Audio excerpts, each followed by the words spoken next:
Bienvenidos, estimados representantes, directores,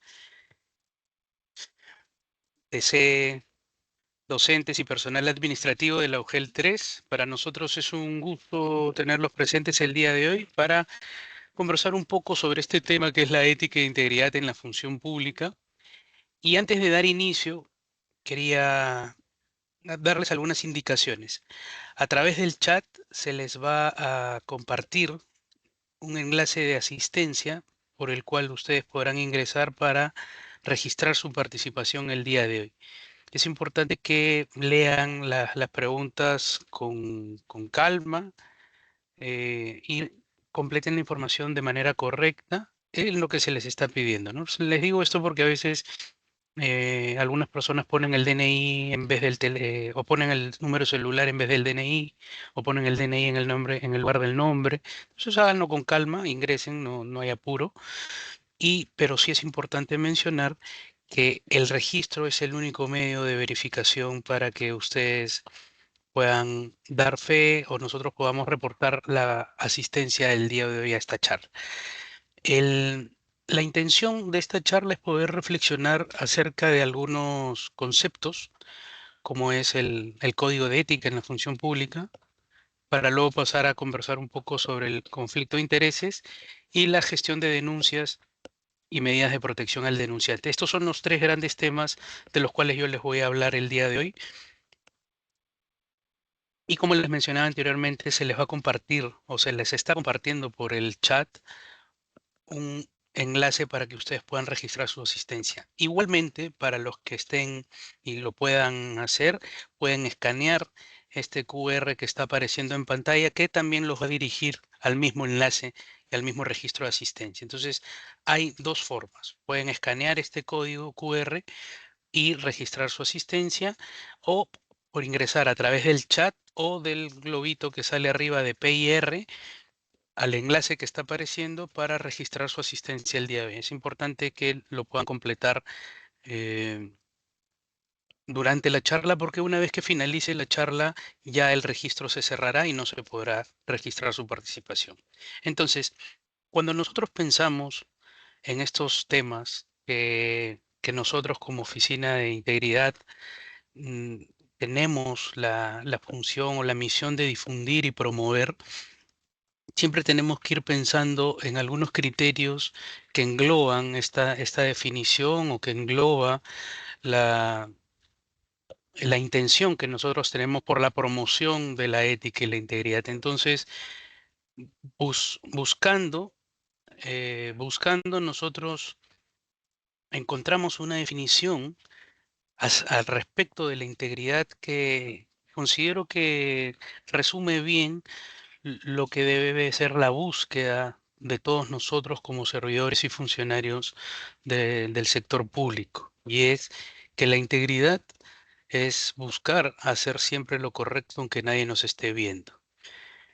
Esta frase, lejos de ser una intención utópica o una intención eh, como letra muerta, es es una búsqueda y es una intención que yo creo que es actual y toma mucha fuerza, sobre todo en el contexto en el cual nosotros estamos viviendo a nivel del servicio público y lo que representa el servicio público en nuestro país.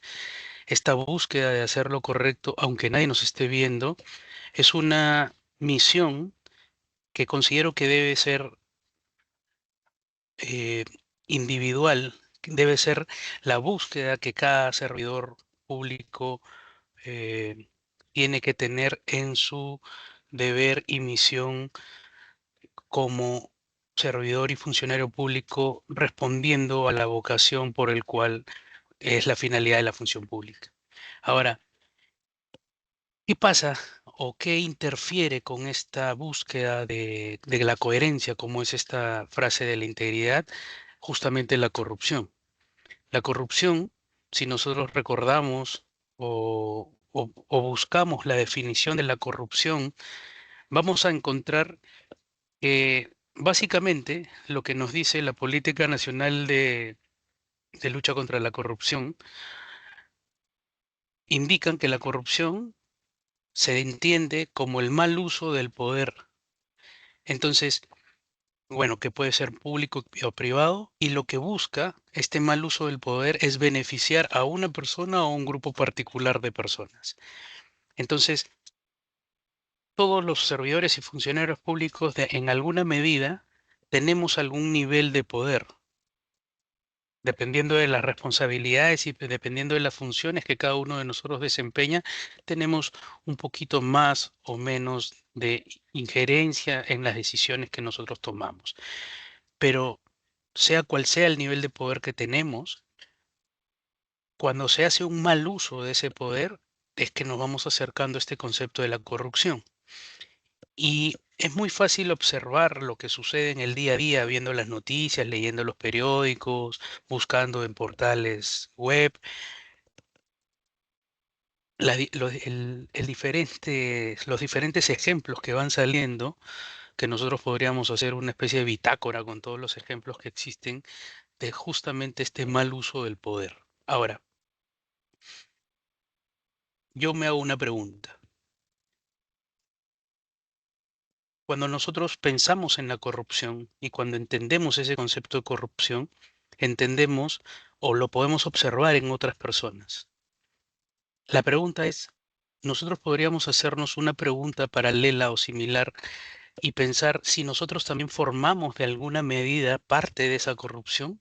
Es una pregunta bien polémica, porque cuando yo me pienso a mí frente a este concepto de corrupción, yo me puedo sentir más o menos identificado con el concepto. Ahora, ustedes me podrán decir, oye, pero qué, o sea, ¿tú estás diciendo que yo soy corrupto? No, yo estoy diciendo que nos podemos hacer la pregunta de si nosotros o yo, con nombre y apellido, cada uno podría hacerse la pregunta con nombre y apellido, si de alguna manera participa en algún grado de este concepto de corrupción.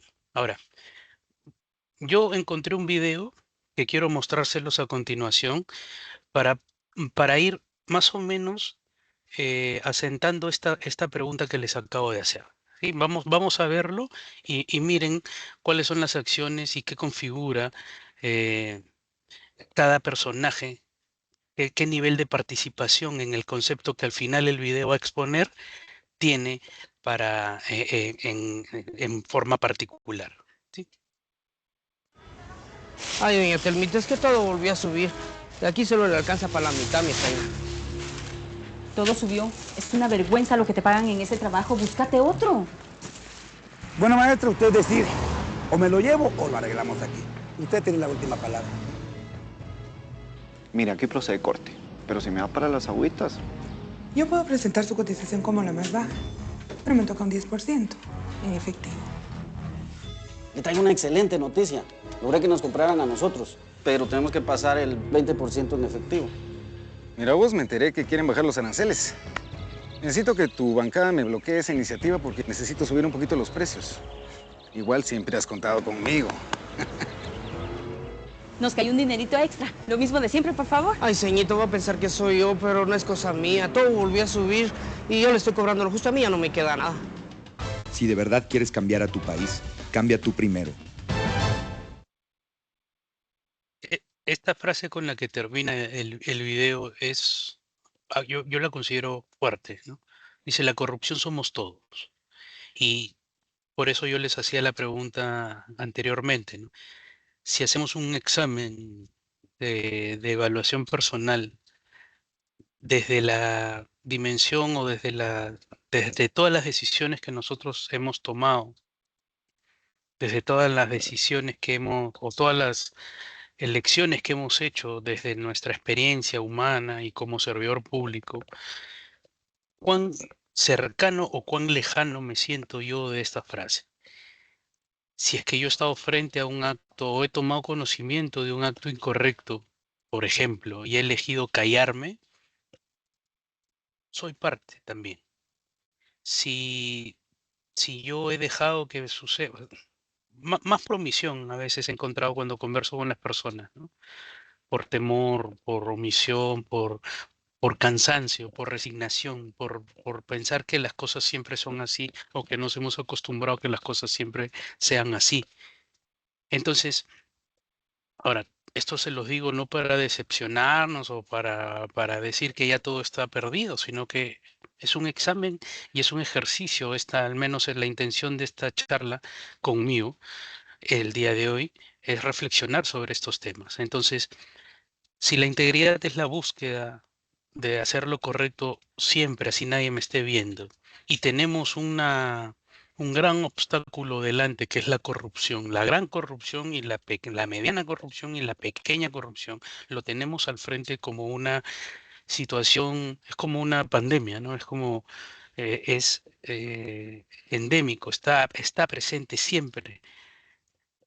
Si lo tenemos ahí como el principal obstáculo, ¿qué es lo que tenemos que hacer nosotros entonces para poder comenzar o continuar luchando contra la corrupción? Entonces, independientemente de entender que la finalidad de la función pública es la búsqueda del interés general en desecho del interés particular, buscando siempre el bien común, en mi función como servidor público, y eso quiero que lo tengan ustedes claro y presente, en mi función como servidor público, porque en mi función como persona yo tengo intereses particulares, lo cual está perfecto y los tengo que tener.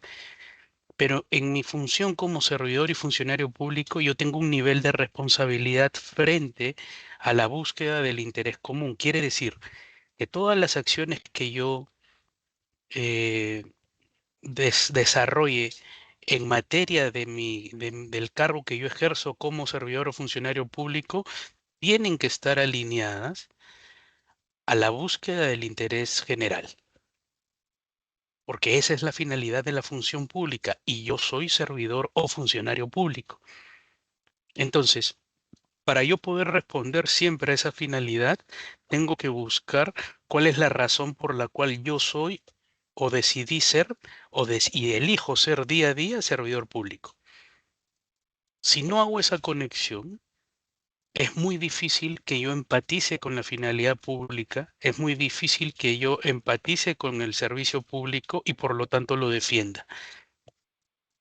Entonces, cuando yo pienso en esta pregunta que me hacen a veces, ya, pero ¿qué hacemos si es que hay tanto y está tan cerca de repente a nosotros? Yo digo, vamos un paso hacia nosotros. Evitemos por un momento. No estoy usando la palabra neguemos, ojo, estoy diciendo, por un momento elijamos ver solo lo mío, cómo estoy yo en este tema. Entonces, estos tres temas que vamos a ver el día de hoy, yo los veo como aliados que nos ayudan a entender qué es lo correcto que se debe hacer. Todo lo que sucede afuera, todos los ejemplos que podemos poner de la presidenta, de los ministros, de los funcionarios, de los servidores, de lo que yo veo en el día a día que sí existe, son ejemplos de cómo se hace mal uso del poder. No lo voy a usar como justificación para dejar de hacer algo, ni lo voy a tomar como excusa, ni me voy a poner en el papel de víctima frente a eso. Existe, pero justamente existe para darme ejemplo y darme cuenta de cómo usan mal el poder aquellas personas que más poder ostentan, pero no porque se lo hayan ganado, quiere decir que lo pueden mal usar cuando les dé la gana. Entonces, todo este marco normativo nos ayuda de alguna manera a entender que las normas están a nuestro servicio. Quiere decir que nos van a, de alguna manera, tratar de guiar y orientar. Si pensamos en el código de ética, el código de ética lo que engloba es un conjunto de principios, deberes y prohibiciones que buscan guiar la conducta de los servidores. El objetivo del código de ética es promover la ética y la integridad. Entonces, este conocimiento y aplicación del código de ética es un deber, es un compromiso que un servidor público asume cuando elige ser servidor público para respetar y para vivir según los principios que plantea el Código de Ética, para cumplir los deberes que configura el código de ética y para evitar incurrir en las prohibiciones que explica el código de ética. Entonces, si es que yo lo veo desde ese lado, lo veo como un aliado, no lo veo como un papel aburrido que lo que busca es hacerme perder el tiempo y decirme qué hacer y no hacer. Sino digo, oye, acá tengo una guía. Entonces es importante que todos nosotros como servidores y funcionarios, las 153 personas que están conectadas en este momento, yo les podría hacer la pregunta de si en algún momento han revisado el código de ética de manera completa. Y no para exponernos ni para hacerles sentirse mal, sino para entender que si mi deber es respetar el código de ética, mi compromiso es de respetar el código de ética y velar por que se respete, no puedo lograr ese compromiso si es que no conozco el código de ética. Es aritmética simple. 1 más 1 es 2. Si no conozco, no puedo defenderlo. Y si no conozco, puede ser que yo incurra en alguna falta por desconocimiento, pero eso no va a ser un atenuante si es que me descubro en falta. Entonces, ya que estamos hablando del código de ética, vamos a hablar de algún caso. Yo voy a leer con ustedes el caso. ¿Para qué? Porque para entender, eh, para entender el código de ética, yo lo que tengo que lograr, para entender el código de ética, lo que yo tengo que lograr es poder eh, saber si una situación configura un respeto o una vulneración del código de ética. Entonces, vamos a leer juntos el caso. El Ministerio de Educación ha lanzado un programa piloto para la digitalización de los archivos de una de sus oficinas. Se ha contratado una empresa que se llama Innovación Archivística para llevar a cabo este proyecto. Luis, servidor público de una antigüedad de 15 años en la oficina y una reconocida experiencia en el manejo de archivos, forma parte del equipo encargado de supervisar la implementación. Durante el proceso, el gerente de la empresa, que es amigo cercano de Luis, le propone a este último firmar un documento de conformidad para un módulo del sistema que aún no funciona correctamente, a cambio de una invitación a una conferencia internacional en el extranjero con todos los gastos pagados. Luis sabe que el módulo es crucial para la eficiencia del proyecto. Entonces, nosotros en nuestro quehacer como funcionarios o servidores públicos, es probable que en algún momento se nos presente una situación o se nos haya presentado una situación en donde tomar una decisión se nos hace particularmente complejo. Entonces, lo primero que necesitamos hacer es entender cuál es la situación, quiénes son los actores, cuál es la situación que se está dando. Es como narrar los hechos sin incluir valoración, sin incluir juicio, sin interpretarlo, solo es narrar el hecho, qué es lo que está pasando o qué es lo que pasó y quiénes son las personas que están involucradas. En este caso tenemos algunas partes para nosotros narrar los hechos. Bueno, toda esta primera parte es narrar los hechos. El Ministerio de Educación ha lanzado un proyecto piloto. ¿Qué cosa es este proyecto piloto? Es digital, o qué busca este proyecto piloto, digitalizar los archivos de las oficinas. Y para eso ha contratado una empresa, Innovación Archivística. Ahora, Luis, que es servidor público del Ministerio de Educación, que tiene experiencia, o sea, que es la persona idónea para el manejo de archivos, lo han nombrado como encargado de supervisar esta implementación. En la empresa que se ha contratado, el gerente que conoce a Luis le propone al último firmar un documento por un módulo que no funciona correctamente. No, acá está como que donde se comienza a complicar la trama, porque Luis sabe que este módulo es crucial para la eficiencia del proyecto, pero no funciona bien.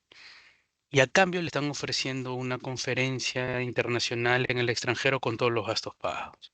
Entonces, la primera pregunta de análisis frente al hecho es cuál es el dilema ético que presenta el caso. Y el dilema, siempre que pensemos en un dilema, vamos a pensar en una situación en donde se tiene que escoger la opción A o la opción B.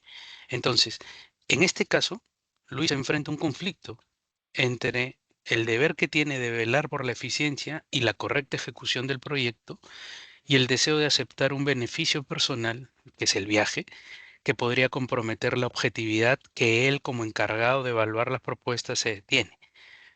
Entonces, la decisión de firmar este documento de conformidad por este módulo defectuoso a cambio de un favor personal iría en contra de los principios de su rol.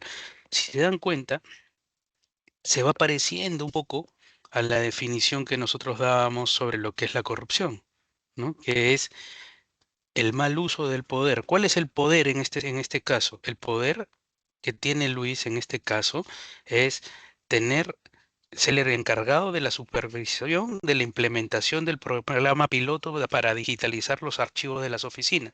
Ese es el poder, porque él tiene un poder de decisión frente a esto. Ese es el poder que le ha conferido el cargo o la responsabilidad que tiene Luis en su función como servidor público. Ese es el poder. Ante eso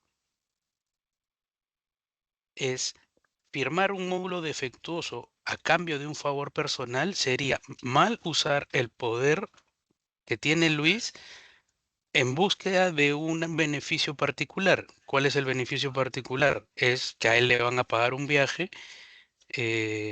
al extranjero para capacitarse en un tema que él maneja. Entonces ese es el dilema que enfrenta el caso. Es ese conflicto de Luis entre escoger, velar, decidir por ser eficiente y correcto en la ejecución del proyecto o aceptar el beneficio personal. Entonces, la siguiente pregunta que nosotros nos podríamos hacer, ya que estamos hablando del código de ética, es si existe algún principio, deber o prohibición que si nosotros analizamos el caso estaríamos respetando o vulnerando. Imaginémonos que Luis decide aceptar el beneficio personal. Si Luis decide aceptar el beneficio personal, Luis estaría vulnerando el deber de transparencia, por ejemplo, ya que estaría ocultando una deficiencia del proyecto. Por otro lado, se vulneraría el principio de probidad, que lo que dice el principio de probidad es la búsqueda y el actuar siempre con rectitud y honestidad. Y finalmente, esa situación, si es que Luis aceptara, atenta contra la prohibición de obtener ventajas indebidas, la cual prohíbe usar el cargo o posición para beneficiarse a sí mismo o a personas cercanas. Entonces, este análisis de si existe algún respeto o vulneración de un marco normativo es únicamente posible si yo conozco el código de ética. Si no conozco, no tengo la menor idea de lo que está pasando. Por ahí, de repente, con un poco más o menos de experiencia, yo podría decir, sí, bueno, parece un tema de conflicto de intereses, sí, parece un tema de ventajas indebidas, pero sería como que empírico más que con un sustento de conocimiento, ¿no? Entonces, este análisis. La siguiente pregunta del análisis sería, ¿qué es lo correcto entonces que debe hacerse en este caso? Y yo creo que todas las personas que estamos conectadas, las 189 personas que estamos conectadas, consideran que hacer lo correcto es rechazar la oferta y reportar la situación al superior. Es lo correcto. Recuerden, la integridad es buscar hacer lo correcto. Así nadie me esté viendo. Entonces, lo correcto en este caso es rechazar la oferta y reportar la situación. Porque mi deber o el deber de Luis en ese caso es informar que algo no está funcionando bien. Y si algo no funciona bien, el proceso está en riesgo. Porque el deber de Luis es que el proceso se cumpla de manera correcta. Cuando obra de esa manera, lo que está haciendo él es priorizar el interés de la entidad, de la institución, por lo tanto del Estado, y buscar la correcta ejecución del proyecto por encima de cualquier beneficio personal. Me encantaría irme de viaje, de repente, me encantaría, y si es todo pagado, mejor todavía. Pero si lo acepto, estoy buscando mi beneficio personal y estoy afectando el interés público. Entonces, cuando una situación se presenta, yo al menos planteo esta ruta de análisis. Para los que no me conocen, disculpen, no me he presentado al inicio con nombre. Mi nombre es Hugo Segarra, yo pertenezco a la Oficina de Integridad de acá del Ministerio de Educación. Soy psicólogo clínico de profesión, capacitador acá en el Minedu. Por eso a veces les voy a ir haciendo algunas preguntas, eh, por, por mi profesión siempre vamos haciendo varias preguntas de reflexión sobre todo, ¿no? Entonces, cuando estamos frente a un caso, primero tenemos que entender cuál es la situación, narrar los hechos. Segundo, preguntarme cuál es el conflicto que presenta este caso. El conflicto es estas dos opciones que tiene la persona para decidir. Segundo, es si hay algún marco normativo que eh, sustente o castigue una u otra opción. En este caso lo hemos analizado desde el Código de Ética. Y finalmente nos vamos a hacer la pregunta, ¿qué es lo correcto que debe hacerse en este caso? Entonces, yo les decía que el Código de Ética es como un manual, es una guía, es una ruta. Y lo que tengo que entender es que los principios son normas generales, universales, que buscan orientar nuestro comportamiento. Si ustedes ven los principios que son estos 8 que aparecen en pantalla, se parecen a los valores humanos. Respeto, probidad, que es honradez, honestidad, eficiencia, idoneidad, veracidad, justicia, lealtad al Estado de Derecho. Lo que dice los principios del Código de Ética eh, es que al ser la base de nuestra conducta, es nosotros como funcionarios o servidores públicos debemos buscar actuar bajo estos principios. Cuando nosotros nos referimos a una persona, es una persona de principios, decimos. Nos estamos refiriendo a una persona que actúa en base a valores. Entonces, un servidor público que vive y actúa en base a los principios del Código de Ética, podríamos análogamente decir que es una persona que actúa en base a valores. Entonces, estos son 8 principios.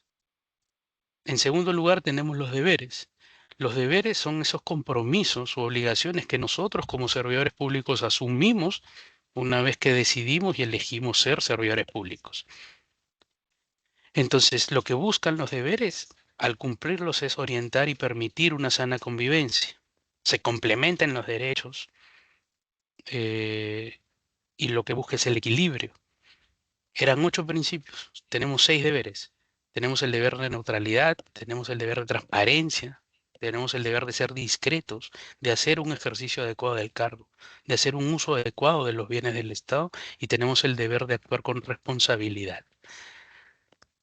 Recuerden, este es un compromiso que nosotros asumimos personalmente cuando decidimos ser servidores públicos. Entonces, 8 principios, 6 deberes. Y finalmente tenemos las prohibiciones, que las prohibiciones no son otra cosa más que limitaciones, restricciones o impedimentos para hacer algo. Ningún servidor, funcionario o cualquier persona que preste algún tipo de servicio en la función pública, todos estamos prohibidos de realizar estas acciones. No importa la modalidad contractual. Estamos prohibidos de obtener ventajas indebidas. Estamos prohibidos de presionar, amenazar o acosar. Estamos prohibidos de mantener intereses de conflicto. Mantenerlo. Estamos prohibidos de hacer mal uso de la información privilegiada y estamos prohibidos de realizar actividades de proselitismo político. Yo sé que al ustedes escuchar el ejemplo, el caso, o cuáles son los deberes, principios, deberes o provisiones, se les puede venir a la mente muchas situaciones en donde ustedes se dan cuenta que no se están cumpliendo estos principios, deberes y provisiones. Y yo no vengo a desmentirlos. Yo vengo, o sea, si ustedes lo conocen, debe ser porque está pasando. O lo que vemos en las noticias es algo real. O lo que se conoce es algo real. Pero nuevamente, quiero regresar a esta parte de cuál es la intención de mi presencia hoy día en esta charla. Es poder hacer una mirada personal. No porque lo otro no sea punible o no sea importante. Sí, lo es. Por supuesto que lo es. Pero en este momento yo quiero que ustedes puedan hacerse esta pregunta de cómo estás tú en el cumplimiento de estos temas que vamos a conversar el día de hoy. No importa si el otro por ahora, ¿no? Solo en este espacio temporal de tiempo. En este momento no importa lo que hace el otro, importa lo que haces tú con nombre y apellido. Yo no veo sus nombres ni apellidos, ¿no? Solo veo que dice 206 gente. No sé quiénes están presentes. Pero con nombre y apellido pregúntate, ¿cómo estoy yo en el cumplimiento de esto? Si estás 100 de 100, excelente, te felicito. Pero si descubres situaciones en donde has podido hacerlo mejor o podrías hacerlo mejor y quieres hacerlo mejor, bacán, identifícalas. Principios, deberes y prohibiciones. Código de ética. Si es que nunca han visto el código de ética o lo han leído a medias y lo quieren leer, acá les he traído también un QR para que ustedes puedan escanearlo y tenerlo en su celular, en su computadora, en donde ustedes deseen. Un documento corto, 4 páginas creo que tiene, si no me equivoco, 3 páginas. Entonces, léanlo, porque es mi responsabilidad conocer qué dice el código de ética para no incurrir en alguna falta. Primero por mí, ojo, miren, qué importante. Primero por mí. Y al yo respetarlo, va a ser más fácil que busque que los demás lo respeten también. Bien. Vamos con el siguiente tema. El siguiente tema es conflicto de intereses. Y lo que nos dice el conflicto de intereses, o el ejemplo que a mí me gusta poner sobre conflicto de intereses, es que pensemos que dentro de cada uno de nosotros habitan dos fuerzas. Dos fuerzas que cohabitan sin mayor conflicto, sin mayor problema. Por un lado está mis intereses personales, particulares, como persona, como ser humano, y por otro lado está el interés general, ¿no? También como parte mía, porque yo también soy servidor y funcionario público, como cada uno de nosotros que estamos presentes el día de hoy. Que por cierto, no se olviden de registrar su asistencia. Quiere decir que si somos 206 personas, deberían haber 206 registros. No es necesario registrarse más de una vez, pero sí es necesario registrarse al menos una vez al enlace que les están compartiendo por el chat o por el icono de PIR que sale en su parte superior de la pantalla. Entonces, estas dos fuerzas están cohabitando, coexistiendo dentro de mí. Hasta cierto punto no hay ningún problema. Pero ¿qué pasa? Podría presentarse una situación particular como la que se le presentó a Luis en el caso que estábamos viendo, en donde estas dos fuerzas como que voltean y se miran y comienza a haber un tipo de conflicto, en donde la decisión del servidor podría afectar el bien común. Entonces, eso es el conflicto de intereses. Es la situación en la que los intereses personales del servidor o funcionario pueden influir en el sentido de su decisión y afectar el interés público. Entonces, el problema no es el conflicto de intereses en sí mismo. El problema está en la decisión que va a tomar el funcionario y el servidor frente al conflicto que ha aparecido. Y ojo con la palabra que he usado, aparecido. Se ha presentado el conflicto, es como que se ha materializado un conflicto. Y frente a eso, el servidor o funcionario va a tener que tomar una decisión. Entonces, es claro el concepto, simple pareciera ser. Vamos a verlo con un caso para entenderlo mejor. ¿Podríamos usar el primer caso como ejemplo? Sí, podríamos perfectamente usarlo. Pero yo les he traído otro caso como para dinamizar un poco los casos. Sofía, servidora pública de la Dirección de Contrataciones del Minedu, está a cargo de un proceso de licitación para la compra de mobiliario escolar para las escuelas del país. Entonces, primero vamos a ver de nuevo, ¿no? Sofía, servidora pública de una dirección, y ella está encargada del proceso de licitación para comprar mobiliario escolar para las escuelas del país. ¿Sí? Una de las empresas participantes en la licitación es Muebles Escolares del Futuro, las cuales ha presentado una oferta competitiva. Hay varios postores y hay una de las empresas participantes ha presentado una oferta. Sofía descubre que su hermano, a quien no ve hace un tiempo, es el accionista mayoritario de esta empresa. Miren, es como la animación de esta lámina, ¿no? Hasta el segundo párrafo no pasaba nada. Y en ese momento aparece algo. ¿Qué aparece? Que cuando ella va investigando cuáles son las empresas postoras, ve que esta empresa que ha presentado esta oferta competitiva, el accionista mayoritario es su hermano. Entonces aparece un conflicto. Sofía no lo busca, aparece el conflicto.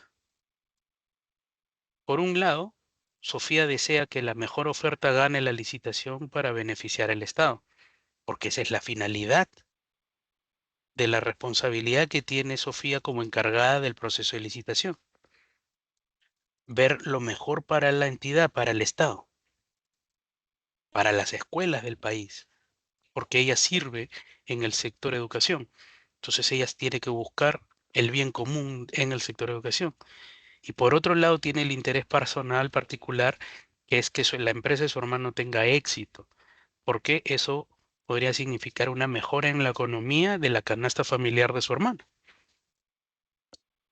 Entonces, viendo cómo nosotros analizábamos el primer caso, este segundo caso, si nos hacemos la pregunta de cuál es el dilema que presenta el caso, ya está un poco más claro, creo, ¿no? Que es por un lado, Sofía enfrenta este conflicto entre su interés personal, que es el buscar el beneficio económico de su familia, o sea, ella quiere el bienestar de su familia, lo cual es normal y está bien. Creo que todos los que estamos presentes de alguna manera queremos el bienestar de nuestras familias. Y segundo, su deber como servidora pública de actuar de manera imparcial en el proceso de licitación. Si favorece a la empresa de su hermano, esto la pondría en una situación de deshonestidad, de falta de transparencia, mientras que actuar con total objetividad podría, entre comillas, perjudicar los intereses familiares. Perjudicar, lo he puesto entre comillas porque no es exacta la palabra, pero claro, si yo soy objetivo puede ser que mi hermano no gane, y si no gana, no le van a dar el ascenso, pues me estoy inventando cualquier cosa, ¿no? Entonces, la siguiente pregunta es si existe ese marco normativo que podría sustentar o castigar la segunda opción, o la primera en este caso, el interés personal.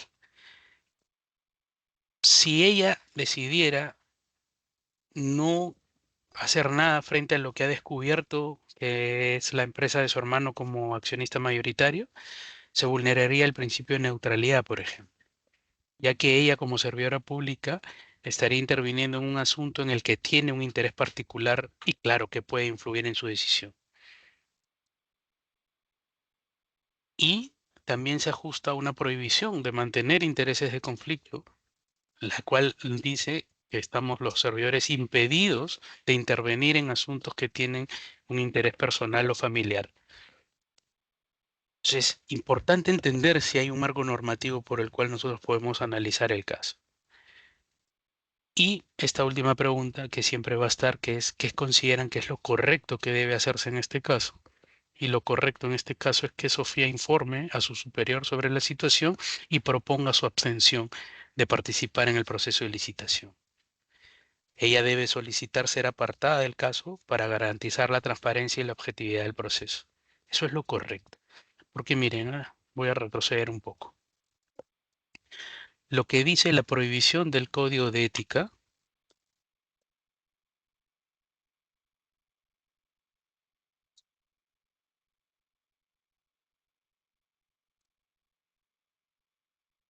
lo que dice la prohibición del Código de Ética es que estamos prohibidos de mantener intereses de conflicto. ¿sí? No dice que estamos prohibidos de tener intereses de conflicto. O sea, lo que nos dice el código de ética, la prohibición del código de ética acá, lo que estoy señalando con el puntito rojo que aparece en la pantalla, o lo voy a encerrar acá, miren. Lo que dice el código de ética es mantener intereses en conflicto. ¿Por qué? Si recuerdan lo que yo les estaba explicando sobre los conflictos de intereses, el conflicto de intereses es independiente a la voluntad del servidor. Quiere decir que el servidor no busca que aparezca el conflicto de interés, pero una vez que aparece, como en este caso, ¿no? Hasta acá no había ningún problema, pero en el momento en donde aparece el conflicto, es en donde ya al servidor necesita o tiene que hacer algo. Acá, cuando se presenta, cuando se materializa, es que al servidor le toca intervenir. Entonces,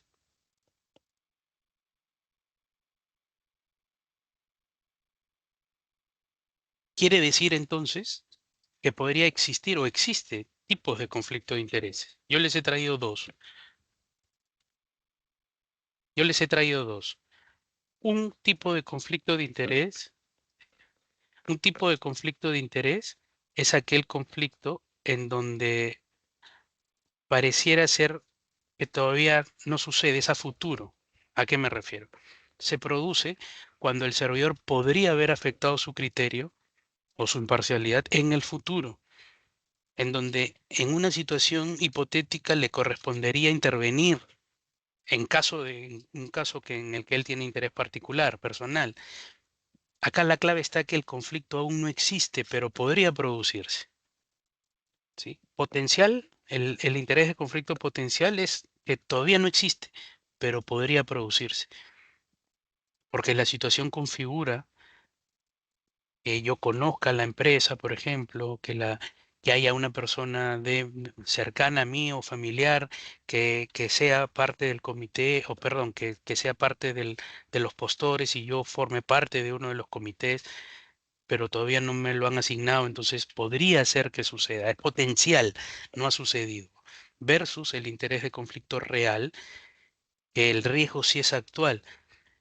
Es cuando al servidor ya le corresponde intervenir o resolver, es en el caso en donde hay un interés directo. Entonces, a ver, vamos a poner algunos ejemplos. Un funcionario del área de obras de una municipalidad está a cargo de la licitación para la construcción de una vereda. Y la empresa del hermano de este funcionario presenta una de las propuestas.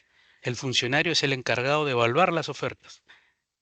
En esa situación es un conflicto de interés real, porque el funcionario está encargado de evaluar las propuestas y su hermano es el que ha presentado las propuestas. Otro ejemplo, un especialista de la DRE debe supervisar la calidad de la enseñanza a una escuela pública y descubre que su hermano es el director de esa institución. Hasta ahí no pasa. Aún no se ha producido la asignación oficial de supervisión, pero el potencial de un conflicto existe. Por eso es un conflicto de interés potencial. Porque si bien es cierto el especialista debe supervisar la calidad de la enseñanza, todavía no lo han asignado como oficial de supervisión. Entonces, existe un posible conflicto de interés, pero hasta que no lo designen a él como oficial de supervisión, se queda en un tipo de conflicto de interés potencial. Un especialista de la DIFOIT está a cargo de seleccionar a los evaluadores de un concurso docente y uno de los candidatos es un familiar cercano con el que vive y a quien tiene un interés directo en ayudar. Ahí está claro, es un interés de conflicto real. Un funcionario público que gestiona la compra de computadoras para su entidad pública tiene acciones en una de las empresas proveedoras que se presentan al concurso. En ese caso, el conflicto es de tipo real. Y finalmente, la supervisión del local en el que trabaja mi hermano debe ser encargada a uno de los equipos especializados de mi institución. Yo formo parte de uno de ellos. Aún no se produce la asignación. Hay 10 equipos. Yo estoy en el número 3. Todavía no me lo asignan. Hasta ahí es potencial. Entonces, es importante entender la definición de conflicto de interés. Es importante entender qué nos dice el Código de Ética en la parte de las prohibiciones sobre mantener el interés de conflicto, para que en caso que se presente, si la prohibición es mantenerlo, lo que yo debo hacer es transparentarlo una vez que aparece. Ahora, Hugo, ¿el conflicto de interés potencial se reporta? No necesariamente. Pero si yo puedo poner en autos de que podría producirse, pero hasta que no se materialice, yo no estoy obligado a reportarlo.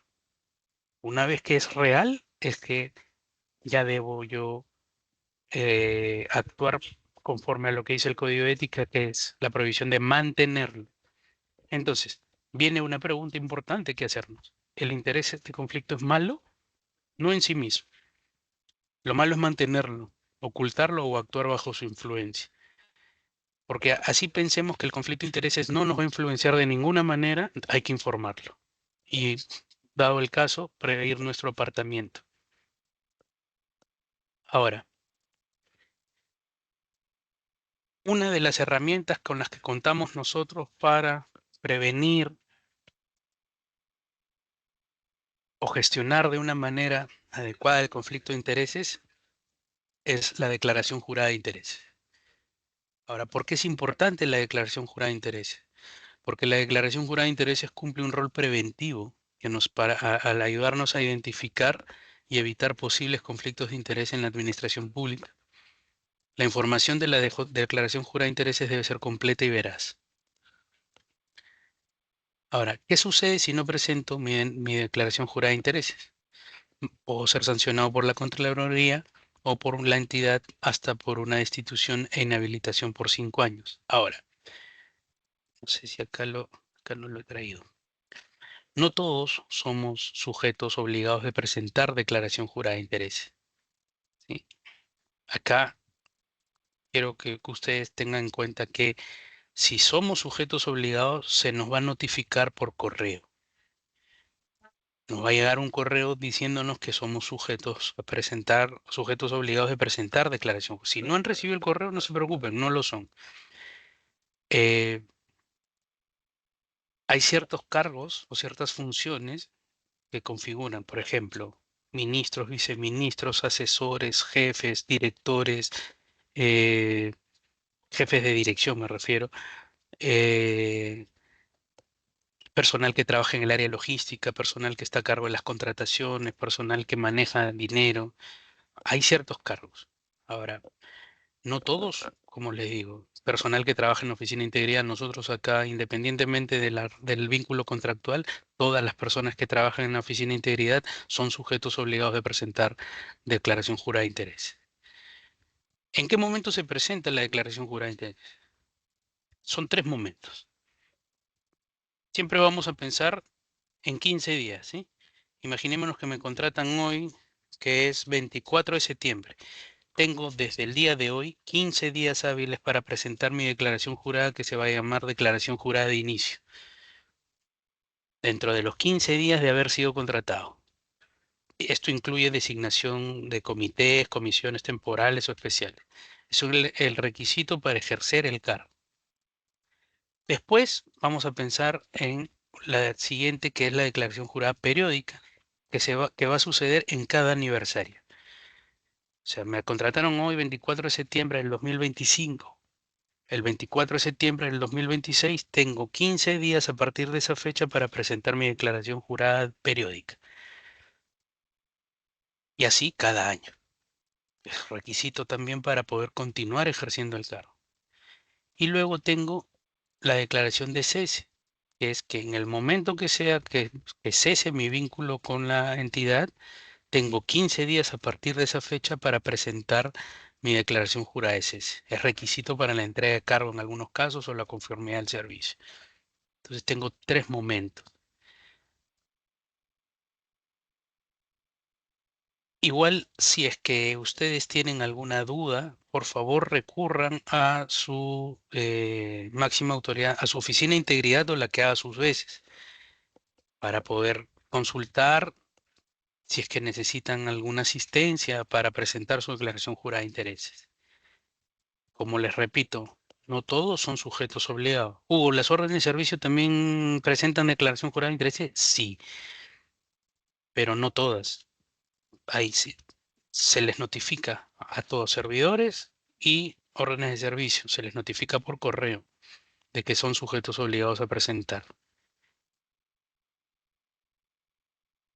Ahora, vamos a pasar al último tema. El último tema es la gestión de denuncias y las medidas de protección al denunciar. Hasta ahora hemos visto o hemos empezado entendiendo este concepto de integridad. Hemos visto un video, yo les decía que hay que hacernos una pregunta sobre de qué manera nosotros estamos avanzando en el cumplimiento de nuestra finalidad como servidores y funcionarios públicos. Hemos visto el tema de la ley del código de ética. Hemos visto un caso.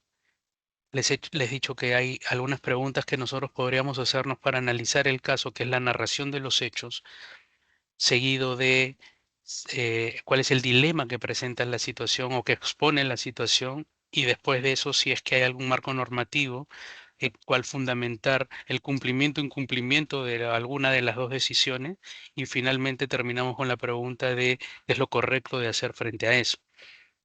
Lo hemos visto tanto en el código de ética como en el tema de conflicto de intereses. Y en el tema de conflicto de intereses hemos visto que lo que está, el interés de conflicto no es malo en sí mismo, sino lo que está prohibido es mantenerlo.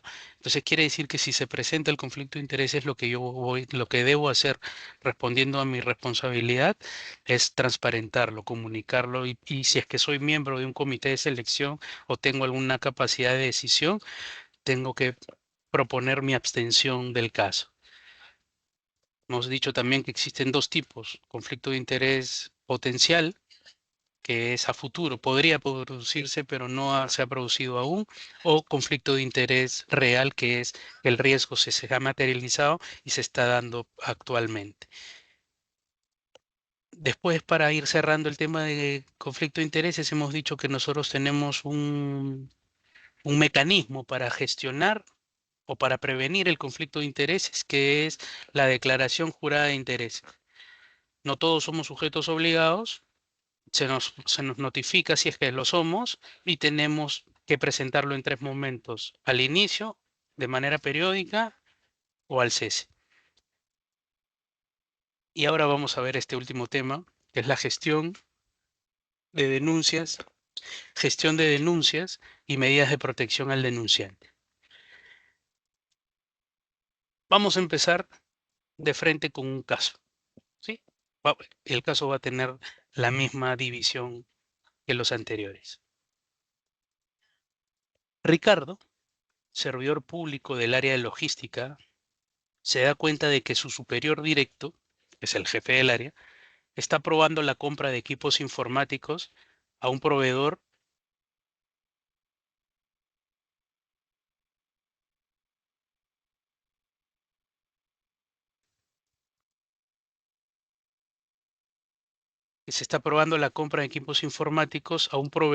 cuyo precio es significativamente más alto que los otros proveedores en el mercado. Ricardo tiene pruebas documentales de las discrepancias de precios. Ricardo teme denunciar, ya que su jefe es una persona influyente en la institución y podría tomar represalias contra él, afectando su carrera y su estabilidad laboral.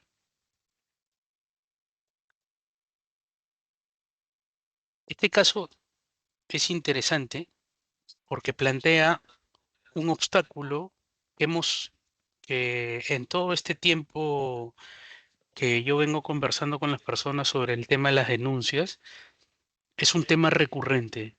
Es este temor a usar el canal por el temor a las represalias. Entonces, si hacemos la siguiente pregunta, que es, ¿cuál es el dilema que presenta el caso? El dilema es la obligación que tiene el servidor público de denunciar actos de corrupción. Porque todos los servidores públicos, al tomar conocimiento o al ser testigos de un acto de corrupción, tenemos el deber de denunciar.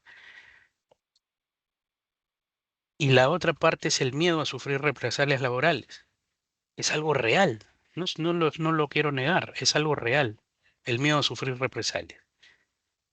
Si no denuncia, esto es duro, ¿no? Se vuelve cómplice de un acto que perjudica al Estado. Si yo elijo omitir que me he dado cuenta, soy parte de.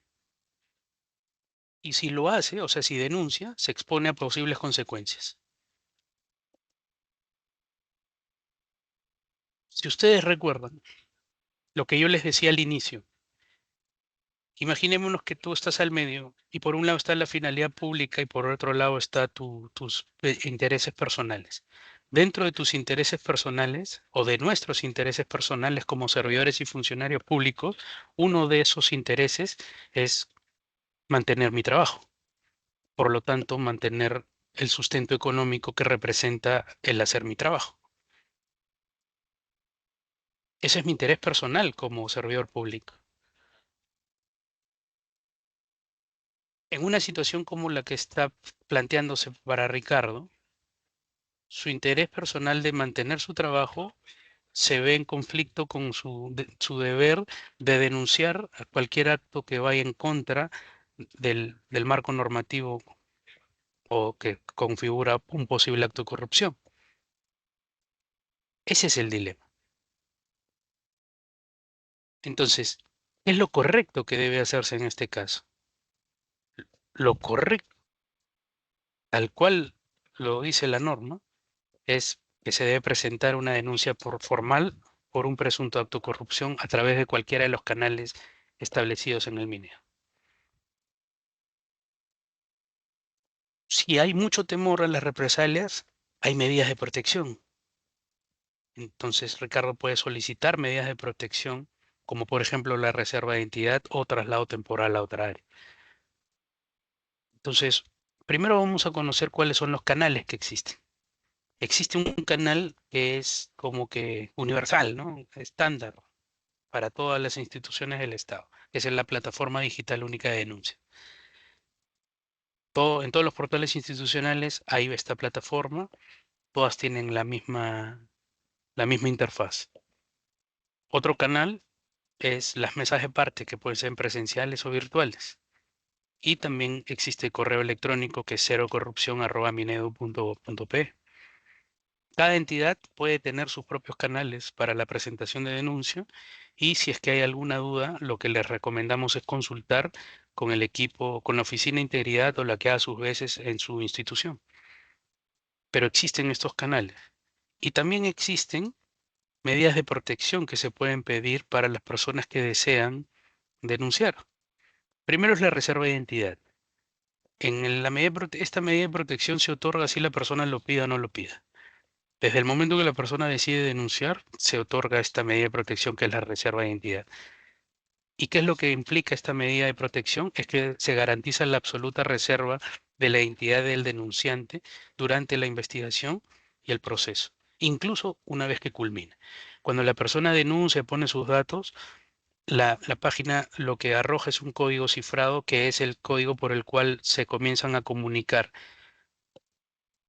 la entidad que gestiona las denuncias con el servidor o persona natural que denuncia. Otra medida que se puede pedir, siendo servidores, teniendo una relación laboral vigente, es la protección laboral, en donde se puede pedir el traslado temporal a otra área o se le puede brindar a la persona una licencia con goce. Toda medida de protección, como esta, por ejemplo, siempre una vez que se solicita va a pasar por un análisis por el área de integridad y por el área de recursos humanos y se le va a notificar al postulante en un plazo, me parece que de 3 días, si se le otorga o no la medida de protección. Y otra medida que se puede solicitar es que, por ejemplo, cuando se es postor o contratista y hay un servidor que se encarga del proceso de contratación y ese servidor ha sido denunciado, eh, se le puede apartar a este servidor del proceso. Entonces, todas estas medidas de protección se establece una comunicación constante con la persona que denuncia. Y hay otra forma más, que es que se pueden presentar denuncias anónimas también. Se puede marcar o se puede elegir el anonimato. Ahora, yo quiero dejarles algo en claro. Si es que se elige hacer una denuncia anónima, la denuncia debe tener no va a poder hacerse el proceso de comunicación y no se van a poder enterar del proceso, porque es lógico, ¿no? Si las personas están eligiendo que no se conozca su identidad bajo ninguna circunstancia, diferente a la ley de protección de reserva de identidad, en donde sí se dice quién es la persona, pero la persona solicita la reserva de identidad. En el anónimo, no, porque se está eligiendo que no se conozca desde el inicio quién es la persona. Entonces no va a haber esta comunicación de cómo va el proceso o si la denuncia no cuenta con el contenido que se establece para que sea completa, tiene. Ahora, ustedes me pueden preguntar, Hugo, ¿qué- ¿cuál es el contenido de una denuncia para considerarse que es una denuncia completa? Hay un decreto legislativo que es el decreto legislativo 1327, eh, en el artículo 7 de este decreto legislativo se plantea cuál es el contenido que debe tener una denuncia. Entonces yo los invito a que si quieren denunciar o si quieren conocer, no solo denunciar, si quieren conocer más sobre el tema, busquen el decreto legislativo 1327, lean el capítulo 7, el artículo 7, perdón, y vean lo que debe contener una denuncia. Porque en la gestión de denuncias, una vez que se recibe la denuncia, el equipo que recibe la denuncia lo que va a ver es si la denuncia cuenta con el contenido necesario para trasladarla. Si es que no cuenta, se le va a pedir a la persona que subsane en un periodo de 3 días. Si no hay forma de identificar a la persona, no se le puede pedir a nadie que subsane, ¿no? Es lógico, nuevamente, aritmética simple, 1 más 1, 2. Entonces, si van a denunciar de manera anónima, especialmente los que decían hacerlo de esa manera, revisen el decreto legislativo en el artículo 7 para que se aseguren de que la denuncia cuente con la información necesaria. Entonces, casos como estos que nosotros vamos viendo en el día a día y nos vamos enterando, ¿no? Los mochasueldos, por presentar información falsa en declaraciones juradas, por entregar regalos y hacer proselitismo político en etapa de elecciones, por personas que están cerca a Palacio y que hacen doble labor, prestando servicios personales de coach, o directores que son directores y profesores que son captados bebiendo en horas de trabajo, o lo último que nos hemos enterado todos de Osinermin. Son situaciones que configuran justamente este mal uso del poder, esta creencia de que se puede hacer, que se puede generar impunidad frente a esto. Y para que esto cese, necesitamos usar los canales para que puedan haber sanciones como las que les estoy presentando en pantalla. Todas estas situaciones han configurado una sanción de destitución, como por ejemplo apropiarse de fondos públicos siendo tesorero, por presentar títulos profesionales falsos, por por usar documentos falsificados para un nombramiento, para ocultar que éste está impedido de contratar con el Estado por una sanción vigente de destitución, por usar documentos falsos nuevamente para favorecer contrataciones, por pactar reuniones fuera de la institución solicitando beneficios económicos a favor de la renovación de un contrato, o por solicitar ventajas económicas para gestionar la emisión de una orden de servicio a favor del denunciante. Entonces, todo esto es posible si es que se usan los canales. Revisen el decreto legislativo 1327 porque también hay que cuidarnos de algo que son las denuncias de mala fe, que también hay bastante. Si se descubre que una persona denuncia de mala fe, puede haber una sanción incluso penal por eso. Ahora, para ir cerrando la presentación del día de hoy, he traído un video Recuerdan al inicio cuando yo les decía, ¿no? Que tengamos esta mirada, al menos por este espacio de tiempo, de cómo estoy yo en el cumplimiento de estos temas, ¿no? Cómo estoy yo en el correcto desempeño de mis funciones como servidor o funcionario público. Y veamos este video con esa mirada, ¿no? ¿Cómo estoy yo en esto? ¿Soy ejemplo realmente?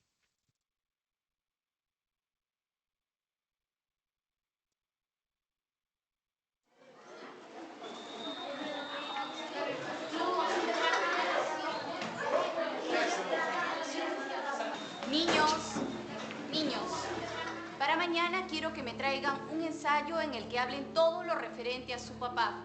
¿Qué hace por las mañanas? ¿A qué se dedica? Pero sobre todo, ¿qué cosa le gusta a ustedes de él? Mi papá se levanta muy temprano para ir al trabajo, pero antes de irse, siempre se despide con un beso. Es súper cariñoso.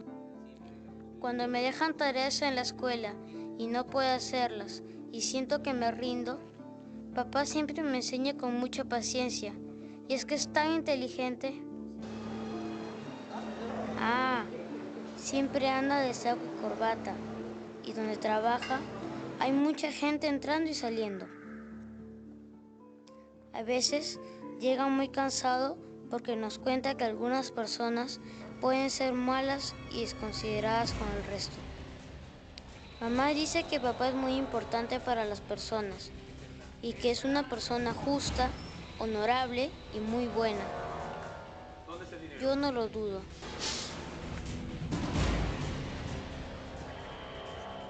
Por eso, mi papá es el mejor papá del mundo. Yo estoy muy orgullosa de mi papá.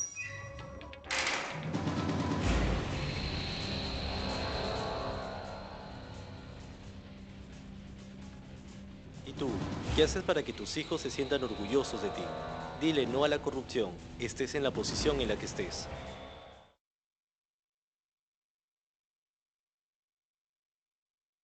Es, es importante no callar frente a lo que sucede o no hacerse como que no sucede nada, pero creo que es importante también tener esa mirada primero hacia nosotros, ¿no? ¿Cómo estamos nosotros en esto? Para poder justamente entender esa dimensión de lo que significa ser servidor público y esta elección voluntaria, libre, mía, de elegir ser cada día servidor público. Estos temas que hemos visto el día de hoy, como la ley del código de ética, el conflicto de intereses y la gestión de las denuncias y las medidas de protección al denunciante, es una forma de unirnos en esta búsqueda común de promover la integridad en la institución. Lo que busca es crear conciencia para continuar sumando esfuerzos, porque necesitamos que nos sumemos las personas que queremos hacer bien las cosas, para continuar indignándonos frente a las faltas que existen, reales y presentes y actuales, y hacer causa común para motivarnos a ser cada vez mejores servidores y funcionarios públicos.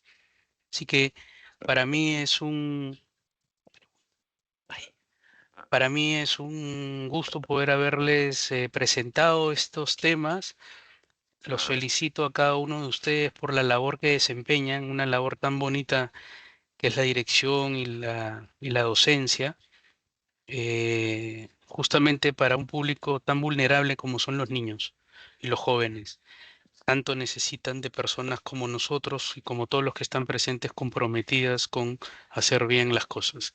Así que muchas gracias.